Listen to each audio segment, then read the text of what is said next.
Now, good afternoon. Welcome today to the town hall. I guess this is, holy cow, it's the end of February already. You guys believe that? This year is cruising. I want to start off by saying that the mayor sends his regrets, but he was unable to attend this afternoon. This is one of his favorite things, and he just wasn't able to make it this afternoon. But we might have somebody just as good to take the mayor's spot. But we have, again, our fire chief, Chief Tominski, our police chief, Chief Haynes, and then we found Deputy Goldstein and his dog Luna to replace the mayor if we needed somebody to replace them. So Luna's much better looking anyway. This is kind of the still the usual format. We do have an audience online, and so we do like to use the microphone. So you guys, as you have questions, and I hope you have lots of questions, I'll bring the microphone over to you and I'll ask you to ask the question in the microphone. That way our folks online will be able to hear the questions and the answers from our two chiefs as well. So with that, I think that's all the housekeeping rules. So we'll just go ahead. Does anybody have any questions to start off with before I turn it over and we start with Chief Tominski? Any questions that they can think of before we begin? All right, Chief Tominski, up to you. All right, thank you. Yeah, thanks for coming. Since we have some new faces in here, I'm going to go over some stuff that I've gone over before. So anybody that's been here before, sorry, you got to hear it again. Star Fire District is 55 square miles, and we have 2 staff stations right now and 1 that is unstaffed. And then we have a joint powers agreement with Middleton Rural Fire District. So you'll often see us as Mid-Star Fire, and that's just because we operate as 2 separate boards with 2 separate budgets. What that does for the citizens of Star and the citizens of Middleton is it saves the overhead. We have 1 fire chief, 1 operations chief, 1 fire marshal, 2 district administrators, and 3 battalion chiefs that we share costs with, which saves each district about $550,000 a year in overhead. So that's why you'll see if we have to come and help you or do whatever, you'll see Middleton Star Fire District on the side of a shirt or something. That is the reason why. But if you're here today, you're probably in Star Fire District. Together, we're 165 square miles, and we have 3 stations. Middleton has the 1 downtown. We have another one that we are getting ready to remodel out on Harvey Road. And then if we can get the 1 staffed in Star on Floating Feather, we would have a combined of 5 stations in 165 square miles. Population together with both districts is probably close to 55,000. So that's Mid-Star, if you ever are curious about that. So over the last 2 years, Fire District in Star and in Middleton have been trying to pass a levy increase. And that levy increase was due to the fact that our legislature in 2021 passed a House bill called House Bill 389, which was a property tax reduction bill. And it affected everybody, cities, counties, any taxing district. But fire districts probably got hit the hardest because we're 98% reliant on property tax. We don't have any ordinance authority to be able to collect any kind of fees. So your fees for your service is collected through your property taxes. So we don't have, like a city has a building department that they collect fees on. They have, I don't know, what does the city have? Passports, they have Parks and Rec. They have all different ways of collecting other fees that they get the choice. It goes into a general fund. They get the choice to choose what department they spend that money in. Fire district gets property taxes. The city gets revenue sharing. It's a significant amount of money. That's the sales tax divided out between all the cities and counties and special districts. Fire districts get a very, very small portion of that. And it is one of those items that we put in our budget as like a bonus for one-time purchases, because that is the thing that our legislature likes to mess with every year and take it away and give it to somebody else. And so it fluctuates in the 13 years that I've been here from $20,000 in one year to $180,000 in 1 year. But it goes from up and down all the time because the legislature chooses where they want to use that. So it's one-time funding for us is how we look at it. The levy increase, we will be talking with the boards next week to decide how they're going to be on the ballot, or if they're going to be on, excuse me. If they're going to be on the ballot, that is, excuse me, 100% up to the Board of Commissioners for each of the fire districts. And that decision will be for sure next week. The amount that we have been asking for is $2.225 million in each fire district.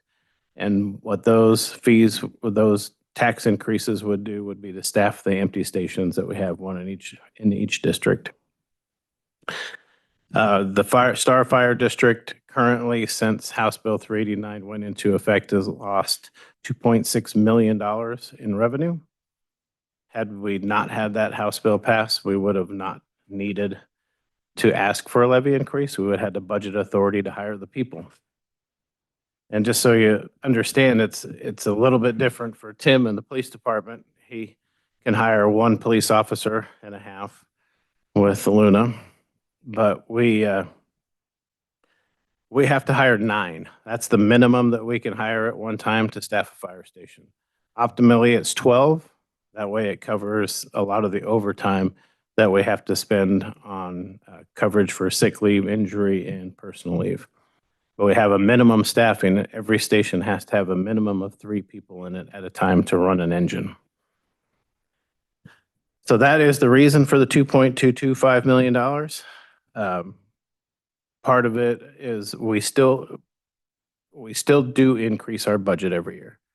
We still have growth. We're just capped at 8%. The 8% that we're capped at raises our budget about $350,000 a year.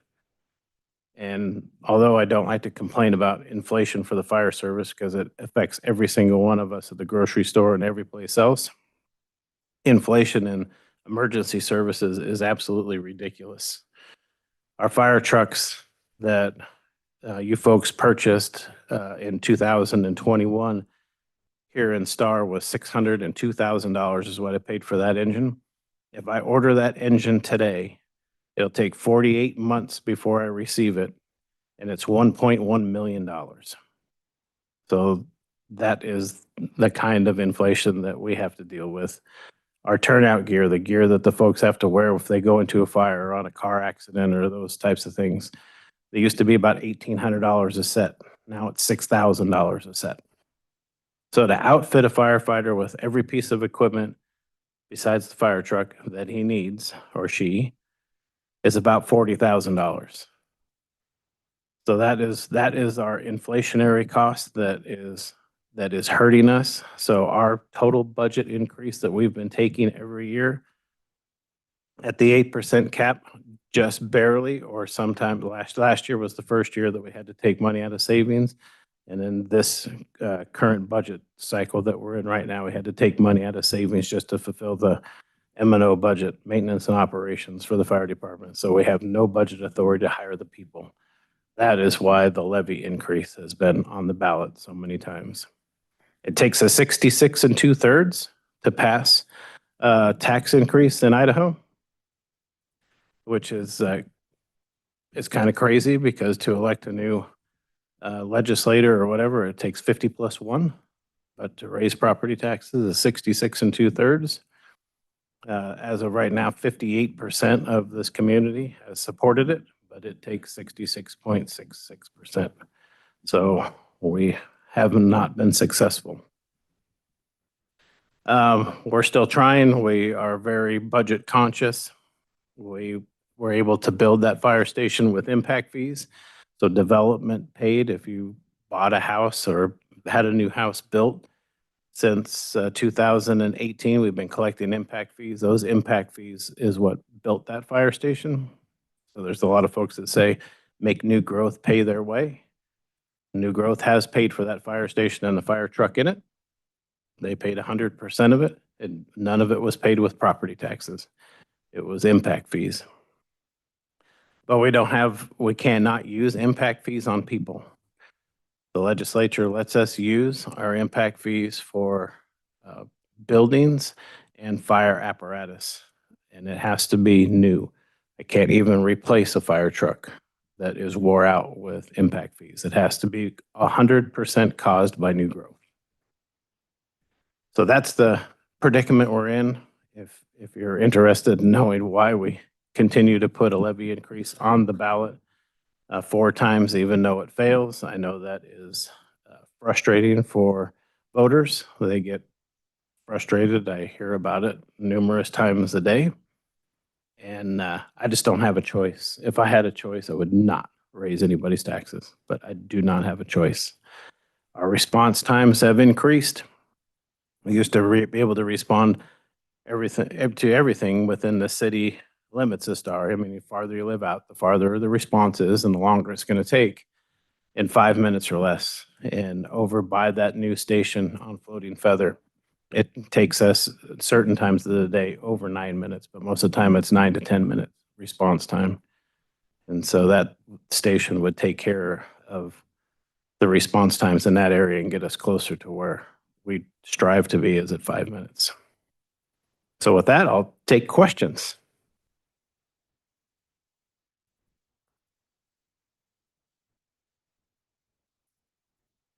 Chief Tominski, I got an email asking me to answer questions regarding the fire levy. And one of the questions was, would you be, and they gave you 5 different answers. One of them was, would you be in favor of a levy if it lasted only 2 years? Followed by a question, if it lasted in perpetuity. Is there a possibility that a levy can be enacted and voted on for only a 2-year period of time? Because it seems like the permanence of that levy is much of the resistance you're getting to the passage of this. Yeah, that's a great question. And yes, that is one of the options that the board of directors are going to be looking at next week. So in Idaho, you have 2 choices for levy increases.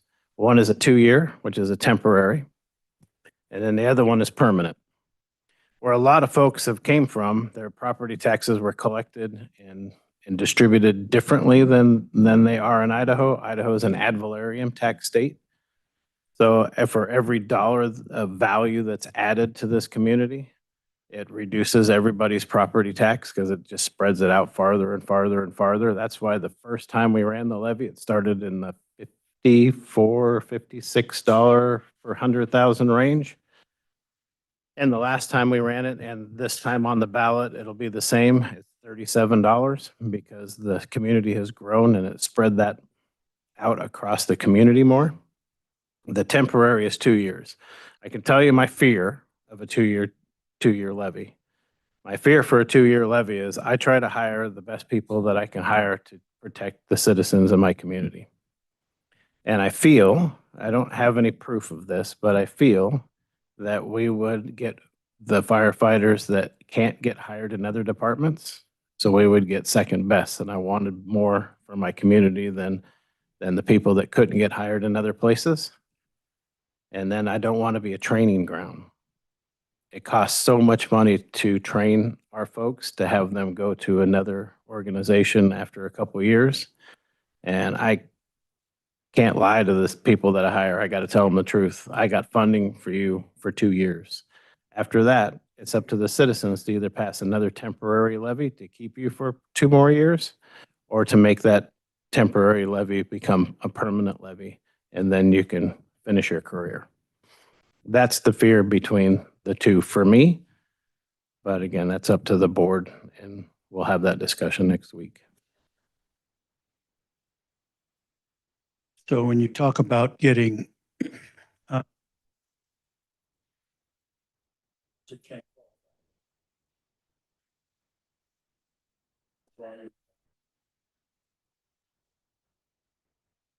Well, it used to be that we would get hundreds of people applying for firefighter jobs in Idaho. I mean, Boise Fire would typically get 3,000 or 4,000 applicants when they would be hiring, but we're even there down now to getting like 300.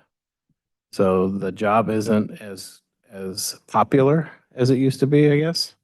And so when we advertise for firefighters for Middleton and Star, we usually get between 30 and 40. And we do the best screening that we possibly can. But it's tough. Okay.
Correct.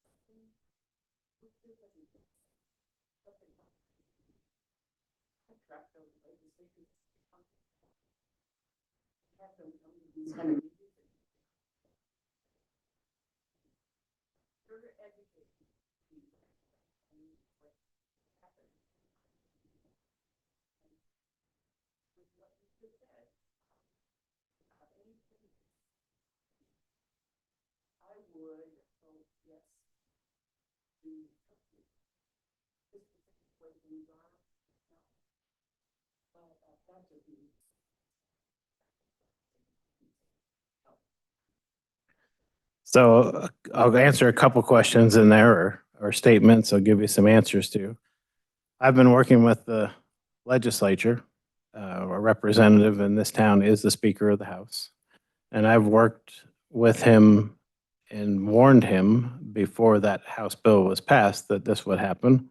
And every year since then, I can tell you that we are closest that we've ever been to making an adjustment to House Bill 389. It doesn't mean that it'll happen. All we have is a draft legislation. Your mayor and I have a meeting with him and the rest of the leadership and the Tax and Rev Committee tomorrow morning at 9:30 to discuss that. And if that change was to happen, we still can't get the $2.6 million back that we lost. And then the impact fee thing. So the impact fees, I do have a bill that was introduced this morning that allows us to use impact fees for 50% of the cost of a replacement fire truck. So that's a big change in the Idaho legislature. But for people, I feel that I'm good enough with my budget that I wouldn't overspend it and then be sitting on the steps of the Capitol trying to figure out how I was going to keep those people when building stops. Because we all know that someday it's going to slow down or stop.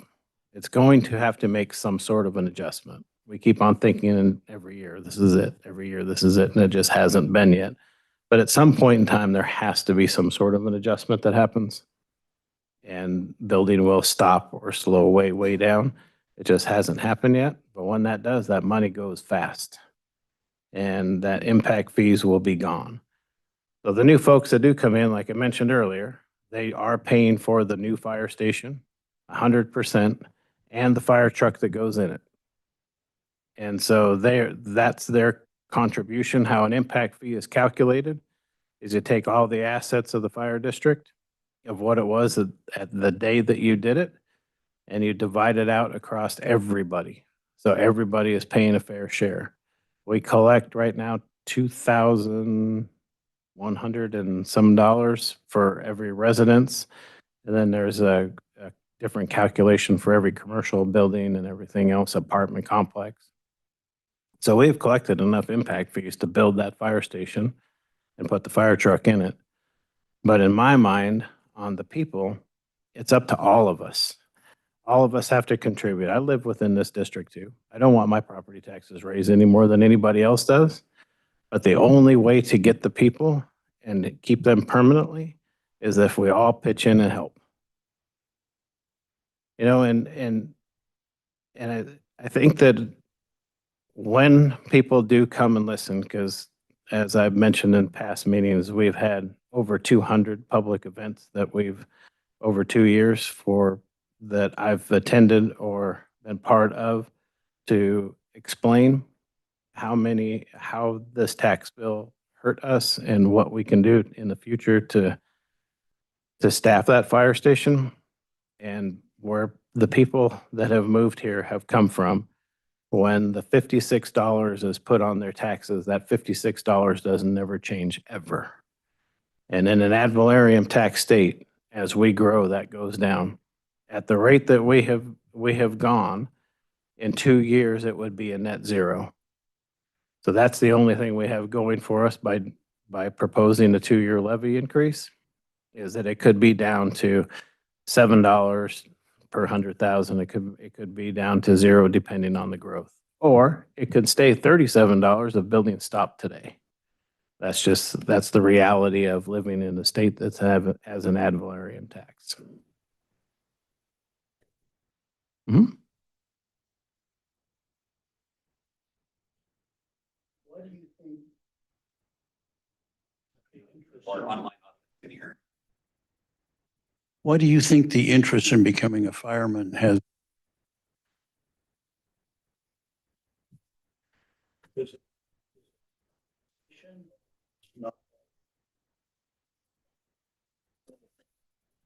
Yeah. So I think there's several things. So I moved here when I was 14 years old. I'm 60 now. I've lived here for a few years. The population was very small then, but so was the wages.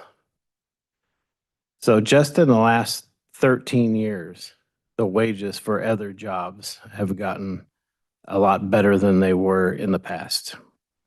An entry-level firefighter, when I started in the fire service in full-time in 1996, I started at $24,000 a year. Entry-level firefighter starts today at $62,000 a year. But McDonald's advertises for almost that.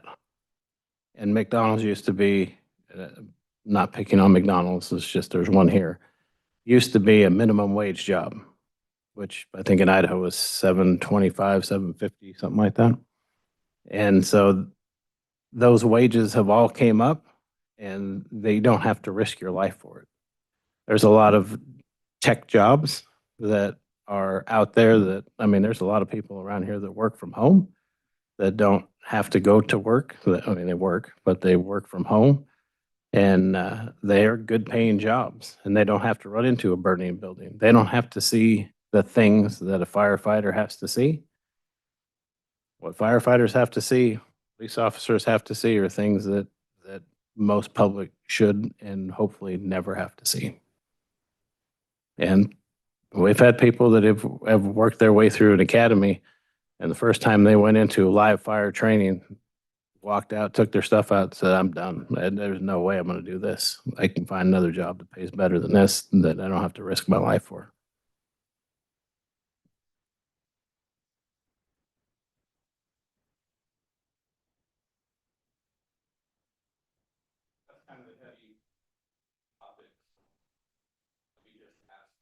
Sam, how many times have you, yeah, it's not working. Sam, how many times have you taken the firefighter test? I just heard that there wasn't as many firefighter applicants because the police test got easier. That's what I'd heard. So, I'll say why I said that. We used to do a police and fire volleyball tournament. And they played to him, and I would have the opportunity to MC that. And so I would get all kinds of jokes from these guys that they tell each other as they're out there on the different calls and stuff. And that was one of them that they would always talk about is the firefighters like to say that, the police officers like to say that. They asked the firefighters how many times they took the police test and how many times they failed the police test. So it's fun. They have great banter back and forth, and I love them all. So I just thought I'd lighten the mood there a little bit. Any other questions for Chief Tominski before we ask Chief Haynes to fill us in a little bit about what's happening on the police side of things? You bet. Chief Tominski, I just had a question about your meeting next week, and is the decision going to be published somewhere on social media, whether or not you're going to move forward in the primary or push it to the general election in November? Yes, it'll be, so the legislature last year changed the rules for filing the paperwork for levy increase. So we have to have the paperwork filed with the counties by the 13th.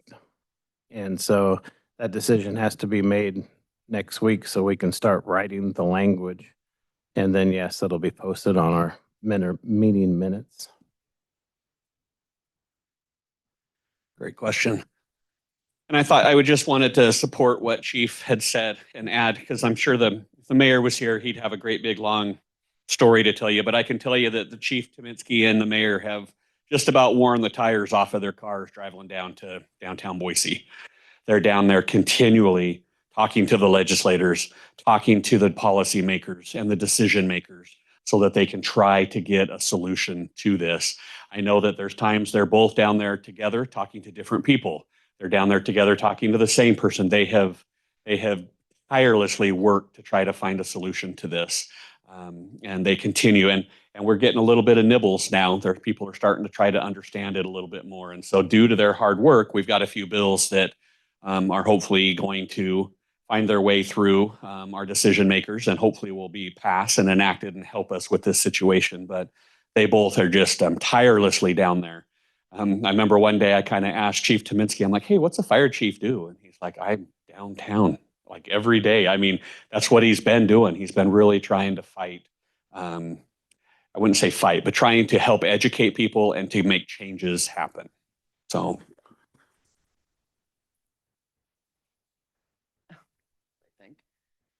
I would think that fire chiefs all through the state of Idaho are dealing with the same thing you're dealing with, right? Correct. So do they come down and ask for help too? Because I would think that they're going to say, okay, it's Star's problem or it's Boise's problem or whatever. So our people should not have to pay. I mean, this is two different topics basically, for Star or Boise or Coeur d'Alene or whatever. So two questions or two topics. Who pays for it statewide? And then what we were talking about at the very beginning, and it just seems hard. The other thing I was thinking is that who writes this legislation? You guys write the legislation, you and the mayor? So no, we have written proposed language. So there's a whole process. I mean, at some of the public events that I've been to, a lot of folks have said the state caused this problem, the state needs to fix it. Don't make us fix it with a levy increase, which I don't disagree with. But I can tell you that property tax increases don't get legislators reelected. And so working with them after they have reduced the property taxes to make a fix is not an easy task. And so you have to get hooked up with somebody that has the authority to go to legislative services and write a bill. And so that's where we've been working with Speaker Moyle to get that fix made, that is a balance. So the best fix is to repeal House Bill 389 and go back to the way it was. So the way that it was is we would get 100% of the new construction roll. And we did not have a cap, and we used the previous year's levy rate. Somebody along the line thought that the 100% new construction and using the previous year's levy rate raised everybody's property taxes, even the existing people. So we've tracked several houses in my office, and we can't find where that happened. So I've always asked for proof, and I can't really get proof. So what they did was they gave us 90% new construction with this House bill. And then they had a calculation for a preliminary levy rate, which is much lower than last year's levy rate. And then your 3% that you're allowed, every taxing district in Idaho is allowed to raise their budget every year without asking permission of the public. You can take that, and then you can take up to 5% more of your new construction. So that's a total of an 8% increase. That 8% increase seems like a lot, but when you're growing at up to 23%, we grew one year, that's what reduces everybody's property taxes. So the people that are moving in here are reducing the property taxes of the people that have lived here for a long time. But that doesn't keep us with the ability to build budget authority to hire the 9 people. The process of getting a bill written isn't a hard process. The hard process is to get it from what they call an RS to a bill where it gets a number. And then once it gets to a number, which we had 3 of them this morning that don't fix House Bill 389, but there are other things that will help public safety. We had 3 bills that went through a committee, and they get a bill number. So sometime today or tomorrow, they'll have an actual bill number. And then I'm gonna have to go back to the Capitol and testify in front of a committee, whatever committee they're assigned to get them to go to the floor. Once they go to the floor, then I don't get to talk anymore. That is a bill sponsor will read the reason why he's sponsoring this bill, and then they'll debate it, and they'll either pass the floor, pass the House, because it's going to start in the House, and then it has to go to the committee, or then it has to go to the Senate, and then I have to go back to the Senate side and try to get it through committee to make it to the floor of the Senate. If it passes the floor of the Senate, then it has to go to the governor's desk for a signature. So that process takes a long time. And there is hundreds of lobbyist groups. And the lobbyist groups are either going to oppose those in the same committee that I testify in favor of them, because it maybe affects them in some way, shape, or form. So that process gets changed after you have a draft bill, and you sit down with different lobbyist groups and you try to negotiate what works better for them and what works for us. It is a process that I never in my million years thought I would ever be a part of, as I'm not a politician, and I did not understand what people talked about when they talked about dirty politics, but there's a lot of dirty politics that go on even in this perfect little state of Idaho. It is short. So you can't introduce any new bills now unless you have a privileged committee. Those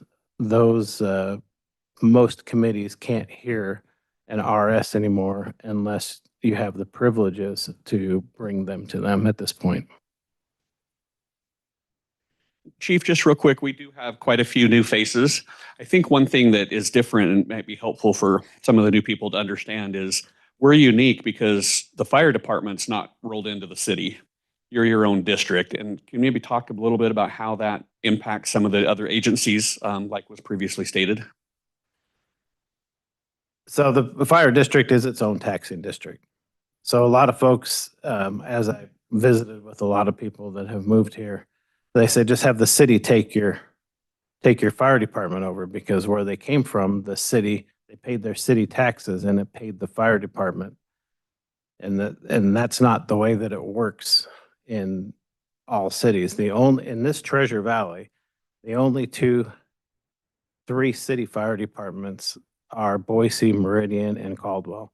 Every other one is a fire district. They have their own taxing authority. So that we're completely separate. We have a great relationship. We work with the city like we are one, but we are two completely different taxing districts. So for the city to take over the fire district, the city only collects $2.1 million in property taxes, and 100% of the property taxes that are collected from the citizens of Star go to the police department.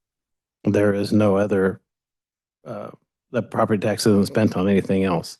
Just like the fire district, 100% of the property taxes that are collected for the fire district, which is 4.2 million in the district, is 100% of it goes to the fire district. We can't exchange money.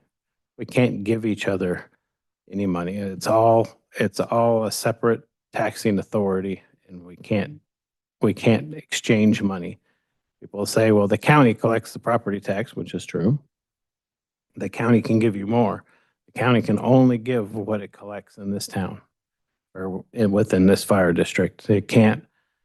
We have ambulance districts also in Idaho. So in Ada County, it has its own ambulance district, and Canyon County has its own ambulance district.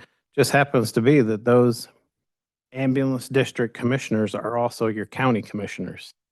So they will literally close a county commission meeting and open up an ambulance district commission meeting, but they can't even exchange money. They can't go out and spend general fund of the county taxes to buy their ambulance district new ambulances. It's a separate taxing district. Is that what you're referring to? Yes, sir. All right. Any other questions for Chief? I see he's got his water open. We'll give him a break. So Chief Haynes, how about you? Let's talk about the police side of things, please. Yeah, thank you. Yeah. My name's Tim Haynes. For those of you who haven't met me yet, I am the chief of police for the city of Star and a lieutenant with the Ada County Sheriff's Office. So the way that works is the city of Star contracts with the Ada County Sheriff's Office for police services. What that means is that instead of spending the money to run their own police agency, which is extremely expensive, the sheriff provides, in consultation with the mayor and the city council, the sheriff will propose a funding level, a service level, and then the city will sign a contract with the sheriff for that. And then they select someone to basically be the administrator of that contract. And in this case, it's me. I replaced Chief Hessing, who was here before me. He promoted to chief deputy. So he moved back to Barrister, where our headquarters are. Right now, we've got a couple goals that we try to hit with the city. One of those is one officer or deputy for every 1,000 people. And we're right there right now. We've got 23.25. And the 0.25 is an SRO, a school resource officer that we keep for the summer. And that matches almost closely. It matches our population, which is just edging up to 23.5 right now. The population is growing rapidly and it keeps increasing. So like Chief Tominski, we're going into budgeting season, which means that we're going back into that process of proposing, this is, the kind of staffing levels we need. This is the equipment we need to keep pace with where the city is. One of our other goals is less than 18 crimes per 1,000 residents. Right now we're at 11.8. For the year 2025, we hit 11.8, which is fantastic. And then a proactive policing model. What that means is that in conjunction with the citizens in the city, we try to go out and find the problems before they occur. So a lot of people in Star have come from places that have the opposite attitude. They hang out and wait for a notification that something has happened. What we prefer to do is stay in the cars, go out, look for issues, especially at night, doing property checks, making sure doors are locked, looking for suspicious vehicles in parking lots that shouldn't be there at that time. It also means that we actively solicit information from the public. Like we rely on your knowledge of your neighborhoods, knowledge that we're never going to have, to let us know when problems are developing in an area so that we can focus our efforts on that. Give an example of that is traffic. That is probably the biggest problem we have in Star. We spend a lot of time dealing specifically with traffic complaints. My admin assistant, Jada, she sends out on a weekly basis where we need to be looking for traffic-related issues. We get emails from the public, we get phone calls. We have a board up where the deputies can go and check out what's coming up next, where they need to go, where they need to put, like, for instance, the speed trailers, where they need to put that stuff so that we can focus on a specific neighborhood, as an intersection, a specific street, and fight crime that way. Or basically tamp down a problem before it gets really serious. We also do a lot of data gathering with those speed trailers where we can go in and pull actual speeds off it and verify the complaints. One of the issues that we see sometimes is if you're standing still, a car that is going the speed limit looks like it's going really, really fast. And that's a problem that we see a lot, where someone who lives in a neighborhood will see a car go by at 20 or 25 miles an hour within the speed limit. That car, and this is me too, a guy that's trained to measure that speed.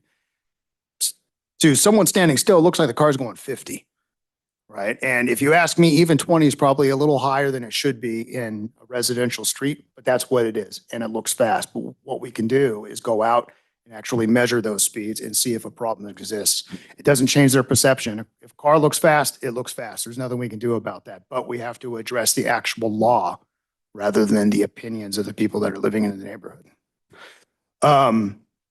In terms of being a contract city, what that means is we get all the resources of the largest agency in the state of Idaho, but the city doesn't have to pay for all that equipment. So we have access to the K-9 program.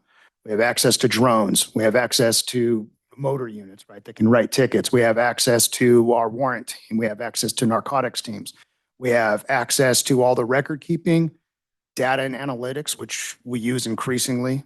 We have access to all the updates that the sheriff is able to get through his budgetary process. The city of Star has access to and basically doesn't have to pay for it. That saves them probably 3 times the cost of what it would be to run their own police agency, along with all the HR problems and everything else. So for them, it's a good deal. There's 2 other cities in the valley doing this. Not in the valley, but in Ada County. It's Eagle and Kuna are also contract cities, and I've worked in those cities too. My background is in, you guys are going to hate me, but it's in California law enforcement, and I was a contract cop in California, and that's where I came to appreciate the contract system, because it gives you the best of both worlds. You can have a large agency with all the resources of a large agency, but then work basically in a small town PD, which is what Star PD is. It's a small town PD with dedicated deputies that work in the city of Star, dedicated detectives, dedicated sergeants.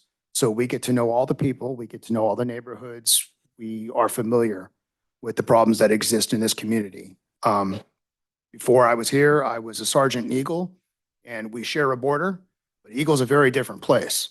And that's the benefit of a contract, is they deal with Eagle-specific problems. We can deal with Star-specific problems, and then CUNA does theirs too.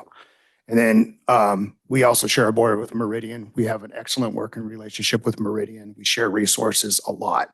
And if they need us, we go. If we need them, they come in. That's how we maintain safety in the community.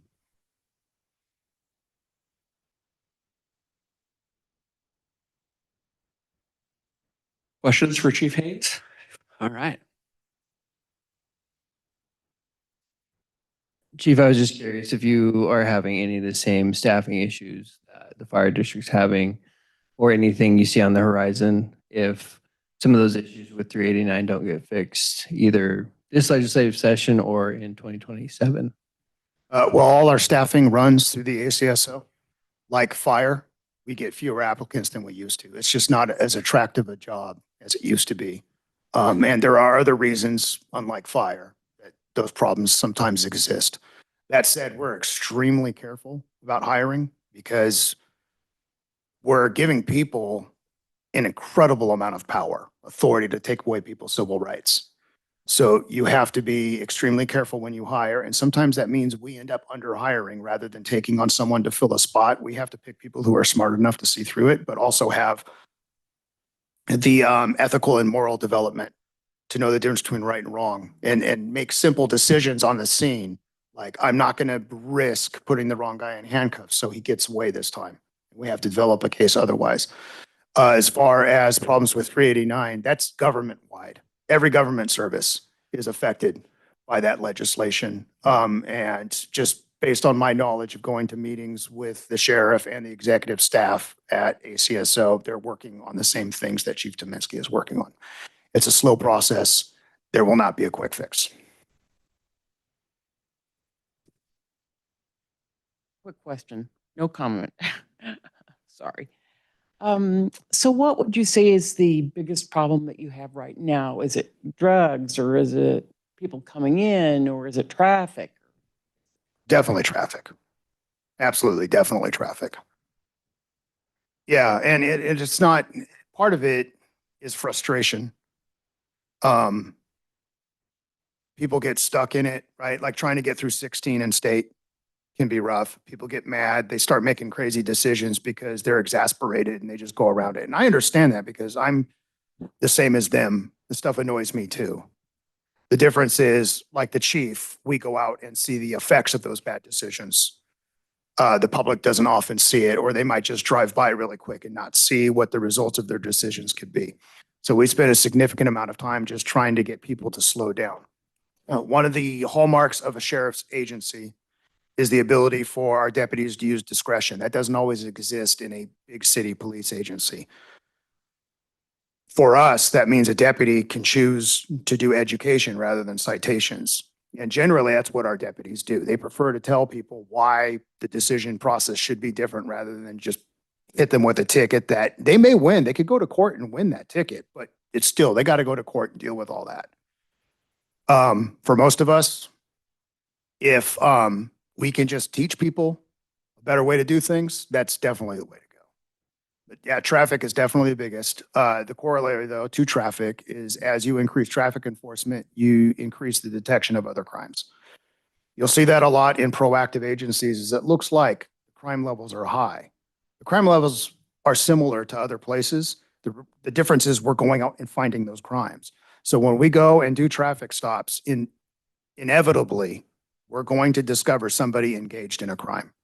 And so then we will address that crime. So if our drug arrests are going up, for instance, a lot of times that starts with a simple traffic stop.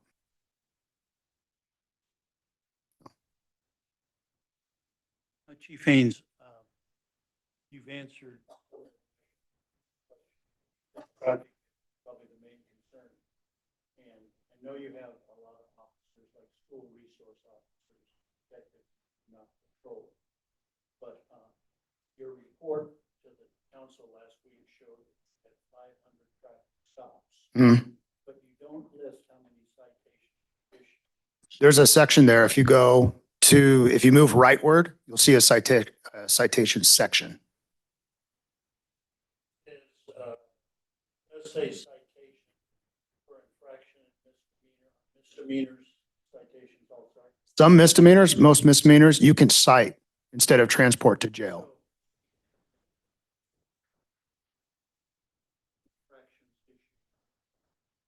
Right. That would be assuming issued patrol officers issued. Well, those aren't necessarily those infractions. An infraction is just a section in the law for a violation of a code. They're not necessarily traffic infractions. There are other infractions that we can cite on that are not traffic related.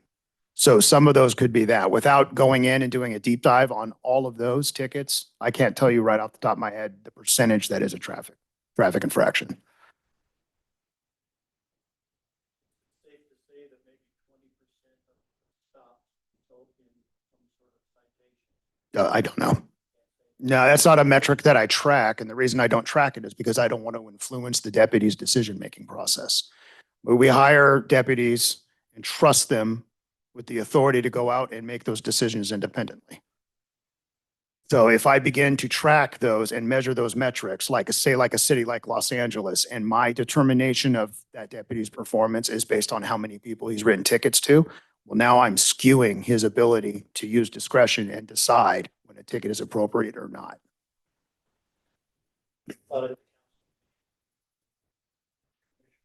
Donaldson asked a similar question about you last. Right. It just seems like it's reassuring for the public to know what sort of consequences there are for violations. I live on South Main, and we've requested to have one of those, what did you call them, traffic? The speed trailer? Speed trailers. Right. And we've had them before. My wife has requested to have them. But I'm understanding those trailers actually tell the miles per hour of a car going by. As you approach, and most of them have two detectors each direction, and then it stores that data, and then we have a flash drive where we can download that data and review it. That's what we're doing. Like there's a neighborhood up by Munger right now that's having a speed issue. And that's what we do up there is we put the speed trailer there, record it, but then at the same time, we also use deputies in unmarked cars who will monitor traffic and create a record of how many cars they see and the speed of each car. Okay.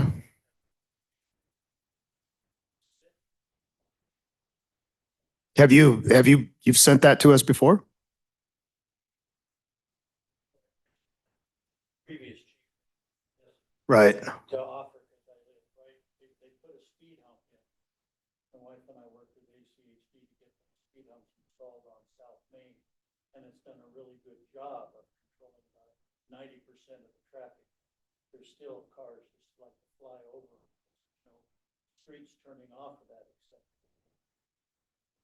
Heron Ranch down there by the church.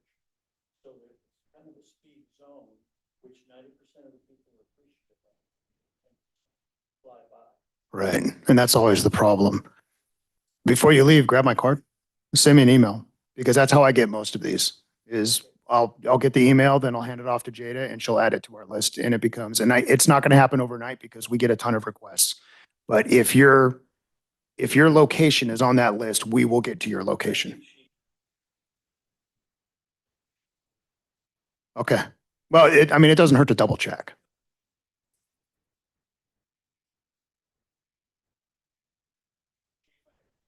Nope. No, you're good. I was just gonna. Thank you. Sir, I've heard there's going to put a stoplight in at Canada. Do you know anything about it or I don't know anything about that. that? No. Okay. And that doesn't mean that it's not happening. Yeah. Saying that I'm not personally privy to that information. Yeah. I got it. I'd like to encourage everyone here and your friends, and everyone else to be extremely careful going down 44 towards westbound on these side streets, Blessinger, Lansing, Kingsbury. There's wrecks out there about every day. I see really bad wrecks there at Lansing, because that road goes straight across 44. And sometimes the people coming out, they just don't see us. Maybe it's the color of our car, the time of the day, the daylight hours, whatever, evening hours. They don't see us, so use extra caution. Use extra caution.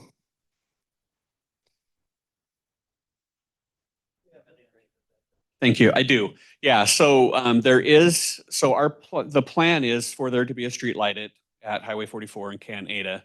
Right now, that is under the responsibility of a development up on the top of the hill. They own the responsibility to put that street light in at this point in time.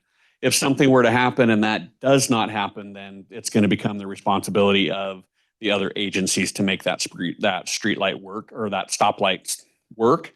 But we do have it on our long-term plan.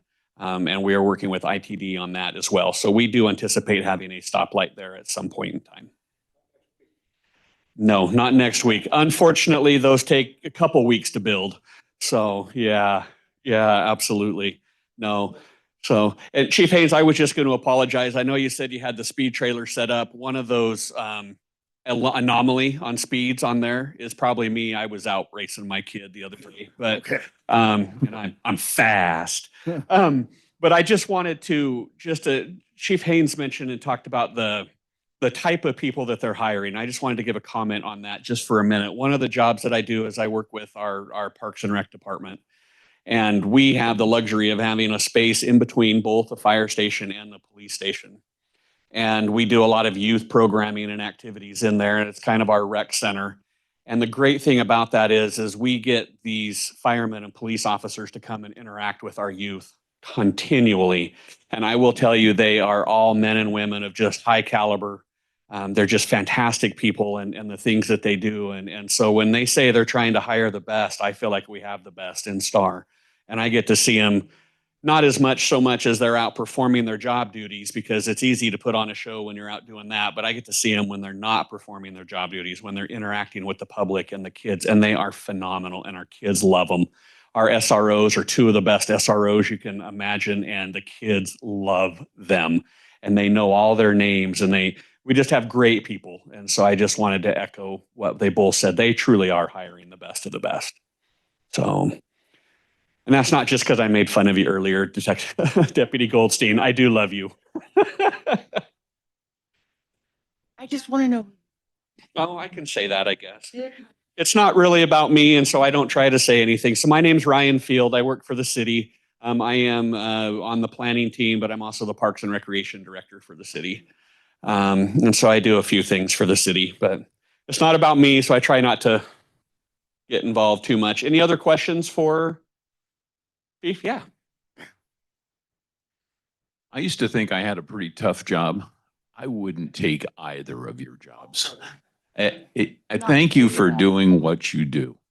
That really is something special. I've never been to one of these type of meetings before.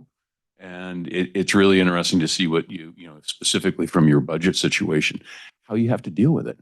You go into the fire service, you don't think you're going to have to deal with, all these legislators. And you're right, the bad politics, man, you're better people than me. Yeah, what a great comment. Thank you. Any other comments, Chief Haynes? No, sir. All right. Any other questions from everybody in the audience?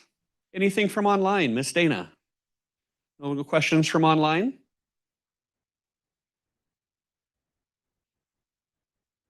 Oh, fantastic. So I guess Star's favorite deputy will be in here in just a minute. That's Deputy Luna. Poor Deputy Goldstein. He's got a great partner. And whenever he walks into a room, everybody doesn't say, hi, how are you? It's good. They're like, where's Luna?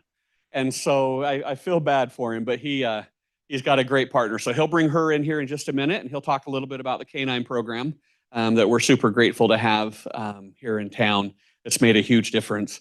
I was just going to add, Chief Haynes talked about proactive policing, and the mayor always tells this story, but they really do a good job of going out and preventing crime and trying to catch it before it happens. But they've pulled people over before, and those people have mentioned to our police officers, they told me not to drive through Star, that I'd probably get caught. And our guys are good. Our guys and gals are good. And the word's out there, don't come and do crime in Star because it's not the place to do it. So, Deputy Goldstein, we are ready for you and Deputy Luna. All right. Hey, just a couple other things that we have going on around town while we're waiting for them to return. We have a Freedom Park down off the end of Main Street. We've got a lot going on down there. Part of the construction is we're building a new event center down there. And so that's why there's a lot of construction down there. We're also making improvements to the grounds. And one of the other things we're doing is creating a veterans garden down there. I waved to her. That's one of our partners from the Ada County Highway District. She always comes every month. And there was no questions for her, so I didn't put her on the spot. But we appreciate all the partnerships that we have. But the Veterans Garden is down there. It's being built right now. It's just really close to being done. And Miss Dana, we have a grand opening on April 17th. April 17th is the grand opening for our Veterans Garden. If you've not had the chance yet, go walk down there, walk through our maze of fences, but it's awesome. So go down there and take a peek down there at everything that we have happen. And here she is, Deputy Luna. So everybody check your pockets, check your socks, make sure you're good to go. She'll sniff it out.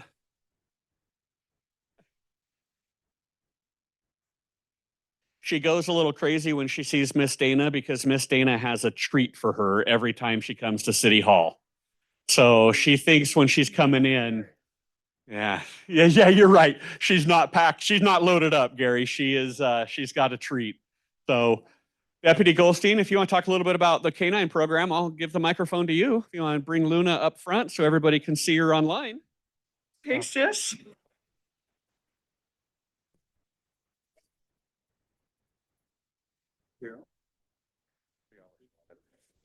So my name is Deputy Goldstein. I'm with the City of Star Police. I'm a canine handler and with Luna, who's my narcotics detection canine. So we work pretty much with patrol. So she gets deployed for vehicles. We do school searches for lockers. Spin around. So she, her and I have been certified twice now. We just recertified yesterday. So it's a 160-hour course originally you have to go through. And then it's 100% pass or fail. There's no like 80% or, oh, let's try it again. It's 100% pass, 100% fail. And then she's trained for 4 odors. So methamphetamine, heroin, cocaine, and marijuana. Fentanyl is not something that we're certified on yet because that's a sheriff's department choice. We just haven't gone there yet. Is there anything specific else you guys want to talk about? She's a lab. Yeah, so she's a silver lab. So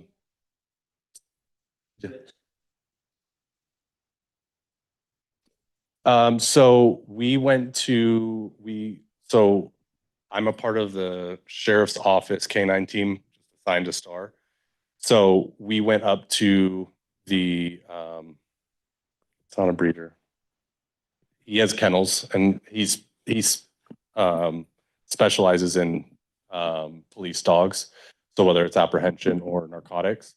So we tested 8 dogs and she was the best one of what we were looking for, which is her drive, her hunt drive, which is what labs typically have because they're duck hunters and bird hunters.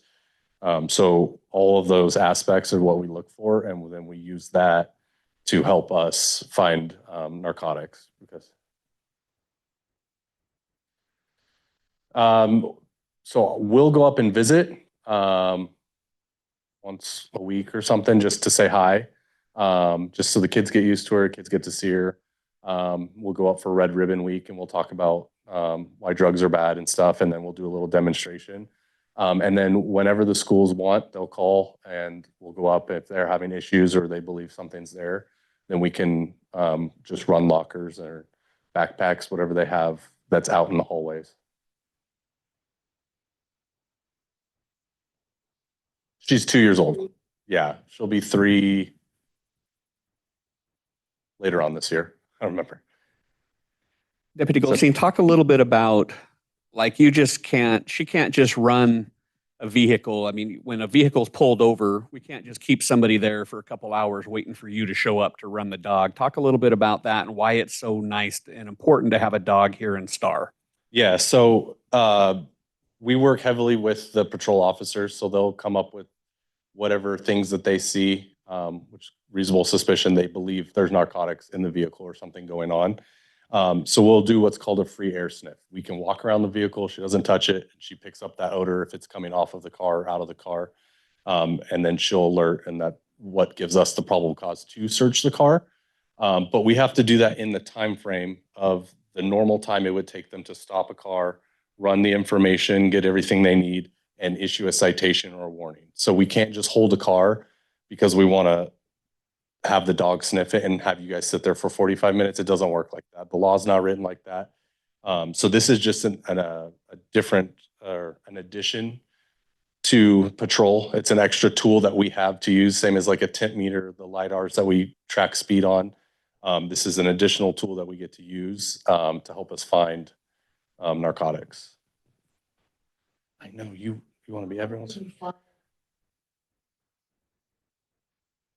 I've used her a lot. So, but every time, so what I like to explain to people is burnt popcorn, right? So if you burn popcorn, it smells for about a week to you, and then somebody will come over to your house a month later and they're like, it smells like burnt popcorn. So that's what she does. She picks up the odor. So if someone smokes marijuana and gets in their car and drives around, or their friend's drunk, they pick them up and give them a ride home, but they had smoked marijuana, that odor gets trapped in the fabrics of the car. So that odor is going to be in there. So she's not telling me that how much is in there or what's in there. She's telling me, hey, that odor is present and I'm as close to where I can get to it on the car and it's in here. So yeah, so just there's times where we search cars and we don't find anything and they'll be like, oh yeah, I drive my buddy around and he does smoke marijuana or something like that. And that does happen, but that's a tool that we have to make sure that those things aren't on our streets or at our parks or in our community, because she's able to help us for something that we don't smell. Talk a little bit about, if you will, Deputy Goldstein, how STAR is unique with the state highway systems that run through here, and why it's important that we do those traffic stops and those searches. Yeah, so STAR is unique is we have three major thoroughfares that come through here. So you got Highway 44 that runs all the way out of Caldwell, all the way to downtown Boise. You got Chinden that runs all the way across the valley.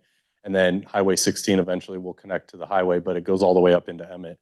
So those are what I refer to as major arteries, right? You're going to get a lot of traffic that needs to get across town, and STAR just happens to be one of the places they drive through. So those bring people in and out of town all the time based on that. And STAR's unique that they saw a deficiency and said, hey, how do we fix this problem? And they're the first contract city that has a dog out here. So she's specifically assigned to STAR. We work in STAR. We're here every day and we're out doing patrol when we're not, sniffing cars for drugs. So she's here all the time, and it's nice that the city saw a need for that. And we're out here trying to prevent those things from being in our communities. And she is, yeah. I told you guys she was better looking than the mayor. So any other questions for Deputy Goldstein or our chiefs?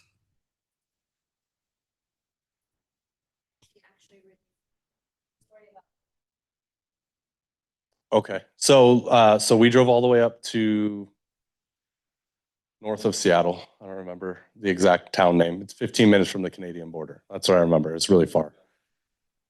I think it might be, yeah, Bellingham. So it's Pacific Coast K9 he was a retired Canyon County K9 handler.